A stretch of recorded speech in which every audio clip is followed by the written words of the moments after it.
Bonjour à toutes et tous, aujourd'hui on se retrouve pour la présentation de l'imprimante 3D Anycubic Cobra 2 Max. Donc j'avais la 1 avant et je l'ai troquée pour la 2 et voici ce que j'en pense. Alors tout d'abord cette imprimante, on le rappelle, sa caractéristique c'est qu'il y a des gros volumes. Je crois que c'est 88 litres et surtout le plateau fait 420 sur 420, ce qui permet de faire des grosses choses. Et moi c'est essentiellement ce que je fais vu que j'imprime des pièces que je mets dans d'autres objets. Et ces pièces-là doivent faire au moins 36 cm. Donc c'est pour ça que j'ai ce modèle-là. Ensuite, alors le montage, donc montage très simple, j'ai mis 10 minutes, ces bras-là, il faut les dévisser, les remonter, et puis il faut fixer la tête d'impression, et c'est terminé, ça m'a pris 10 minutes, pas plus. Ensuite, cette imprimante-là est plus intelligente que la deuxième au niveau de l'auto-leveling. C'est vraiment assez incroyable. Quand on la branche la première fois, elle va faire, pendant 20 minutes, elle va faire un tas de choses. Elle va vibrer, parce que je pense que comme on en parlera tout à l'heure, la vitesse d'impression est rapide. Elle vérifie la stabilité du support. Elle va régler notamment... c'est une mise automatique avec une compensation intelligente et la prise en compte du décalage de l'axe Z.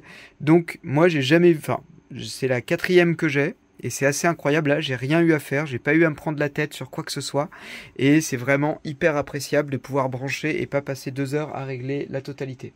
Ensuite, une autre différence, c'est que avant le moteur qui faisait entrer le fil était là. Maintenant, il est directement dans la tête d'impression. Le capteur est là. Quand le capteur dit qu'il n'y a plus de câble, il en reste un petit peu là qui sort. Il faut faire retirer, puis il faut le tirer, puis il faut en remettre. Voilà. Donc, je sais pas si c'est mieux ou pas que le moteur soit à l'intérieur ou pas, mais en tout cas, bon, moi, ça me fait pas de problème. Ça fait un peu moins de matériel là sur cet axe-là. Pourquoi pas. Ensuite le plateau a changé, on est passé sur un plateau là comme ça, là c'est ce qui se fait beaucoup pour le décollage, c'est assez facile, il est aimanté, il tient très bien, il n'y a pas de problématique là-dessus. La vitesse d'impression, alors a priori elle est censée être 10 fois plus rapide que la précédente. Moi je m'en suis pas rendu compte parce que je fais les impressions la nuit, donc mais je sais que la pièce que j'imprime, c'est toujours la même, que je mettais à peu près 3 heures pour imprimer la pièce avec l'ancienne. Aujourd'hui je mets un peu moins de 2 heures, 1h45. Donc c'est plus rapide, mais alors de là que ça soit 10 fois plus rapide, j'émets quand même des doutes. À noter qu'on a une petite mémoire intérieure. Alors attendez, voilà, l'allumage est ici. On a une mémoire intérieure, donc j'ai l'impression que quand on met la clé USB et qu'on envoie le modèle, il se copie sur la mémoire intérieure. Voilà, donc entre temps je viens de l'allumer, je viens de la brancher, elle n'était pas branchée, elle est en train de démarrer. Donc ouais, je disais, il y a une mémoire intérieure, et donc la mémoire intérieure, je sais pas, elle fait quelques gigas. J'ai l'impression que quand on met la clé USB, ça copie les fichiers sur l'imprimante, et ça c'est plus lancé à partir de la clé USB ou de la carte.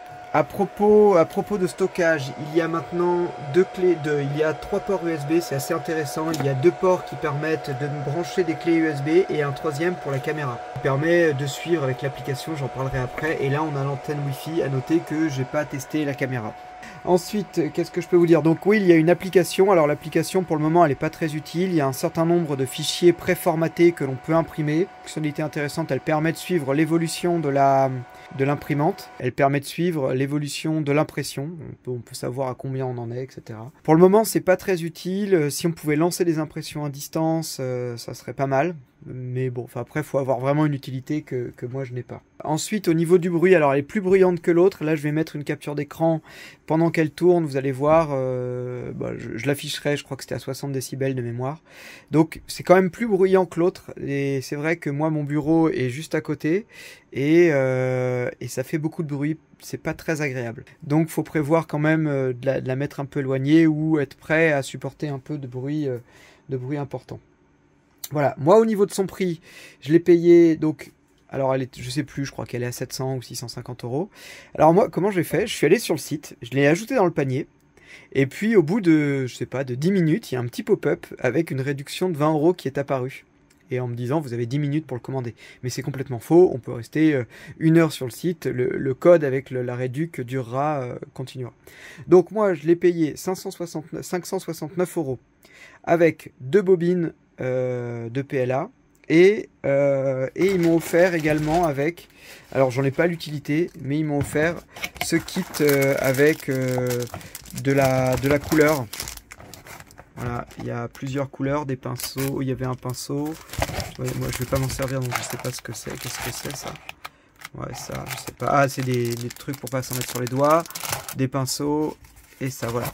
Donc moi, j'en suis très content. Je dois être peut-être à, je sais pas, j'en sais rien, peut-être à 1000 heures d'impression ou 1500 heures d'impression.